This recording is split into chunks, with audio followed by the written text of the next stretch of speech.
അമേരിക്കയിലെ നമ്മുടെ പുതിയ പ്രസിഡന്റ് ട്രംപ്, ഡൊണാൾഡ് ട്രംപ് എവിടെ നിൽക്കുന്നു എന്നത് സന്ദർഭോചിതമായ ഒരു ചോദ്യമാണ്. എനിക്ക് ട്രംപിനോട് ഒരു വിരോധവുമില്ല. ട്രംപ് ഒരു വ്യക്തിയല്ല. ട്രംപ് എന്ന് പറയുന്നത് ഒരു പ്രതിഭാസമാണ്. വേണമെങ്കിൽ ട്രംപ് ഒരു ഇതിഹാസമാണെന്ന് ഞാൻ പറയും. അവസാനം ട്രംപ് ഒരു പരിഹാസവും ഒരു ആഭാസവുമാണ്.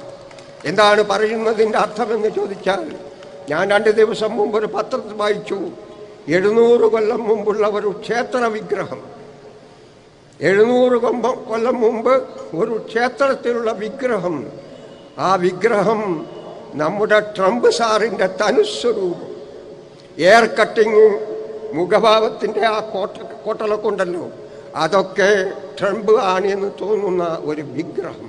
അപ്പം ഞാൻ പറയുന്നു, ട്രംപ് ഒരു വ്യക്തിയല്ല, ഒരു കാലഘട്ടത്തിൻ്റെ സൃഷ്ടിയല്ല, ഒരു ഇതിഹാസ പുരുഷനാണ്, ഒരു പ്രതിഭാസമാണ്. നൂറ്റാണ്ടുകളിലൂടെ, തലമുറകളിലൂടെ, ജനപദങ്ങളിലൂടെ, രാപ്പകലുകളിലൂടെ, യുഗങ്ങളിലൂടെ കടന്നു പോരുന്ന ഒരാശയത്തിനാണ് ട്രംപ് എന്ന് പറയുന്നത്.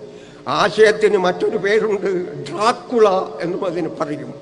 ഡ്രാക്കുള എന്ന് പറഞ്ഞാൽ രക്തരക്ഷസ് എന്ന ഒരു ജിന്ന് സൃഷ്ടിയാണ്, ഒരു പൈശാചിക ഭൂതത്താനാണ്. അവൻ്റെ വിശേഷണം, അവൻ യുഗങ്ങളിലൂടെ വളർന്നുകൊണ്ടിരിക്കും, നൂറ്റാണ്ടുകളിലൂടെ വളർന്നുകൊണ്ടിരിക്കും.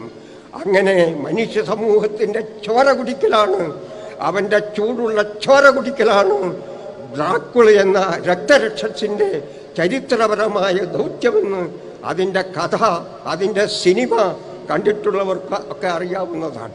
അങ്ങനെ രക്തരക്ഷസ് എന്ന ഒരു സംവിധാനത്തിൻ്റെ ഒരു കൊച്ചു പതിപ്പ് 700 കൊല്ലം മുമ്പുള്ള ക്ഷേത്രബിംബത്തിൻ്റെ ഒരു പ്രതീകം മാത്രമാണ് സാധുവായ പാവപ്പെട്ട സഹതാപമറിക്കുന്ന ട്രംപ് എന്ന് മാത്രമേ ഞാൻ പറയുന്നുള്ളൂ. ട്രംപിൻ്റെ മുമ്പ് അതിനേക്കാൾ വമ്പുള്ള മിസ്റ്റർ ഹിറ്റ്ലർ കടന്നുപോയിട്ടുണ്ട്. അതിൻ്റെ മുമ്പിൽ ഇതൊരു വസ്തുവല്ല. ഹിറ്റ്ലർ എന്താ പറഞ്ഞത്? ജർമ്മൻ ജനതയോട് ഹിറ്റ്ലർ പറഞ്ഞു, നിങ്ങളുടെ വളർച്ചയ്ക്കുള്ള, നിങ്ങളുടെ ഉന്നതിക്കുള്ള 3 സത്യങ്ങൾ, 3 തത്വങ്ങൾ, 3 ദർശനങ്ങൾ ഞാൻ അറിയിക്കാൻ പോവുകയാണ്. സദസ്സൊന്നാകെ മുഖം കൂർപ്പിച്ച് മൗനഗംഭീരമായിരുന്നു. നിങ്ങൾ കേൾക്കുക, ഉൾക്കൊള്ളുക. ഒന്നാമതായി ആ ദർശനം എന്താണെന്ന് വെച്ചാൽ ഹിറ്റ്ലർ. രണ്ടാമതായി ഹിറ്റ്ലർ. മൂന്നാമതായി ഹിറ്റ്ലർ. അതാണ് പുരോഗതിയുടെ 3 ദർശനങ്ങളെന്ന് ഹിറ്റ്ലർ പറഞ്ഞപ്പോൾ റേൻ അങ്ങനെ മൂളാൻ മാത്രം നിർബന്ധിതമായ ഒരു സാഹചര്യമാണ് ഹിറ്റ്ലർ ഉണ്ടാക്കിയത്. ആ ഹിറ്റ്ലറാണ് യഥാർത്ഥത്തിൽ ഡ്രാക്കുളയുടെ പാരമ്പര്യം അവകാശപ്പെടുന്നത്.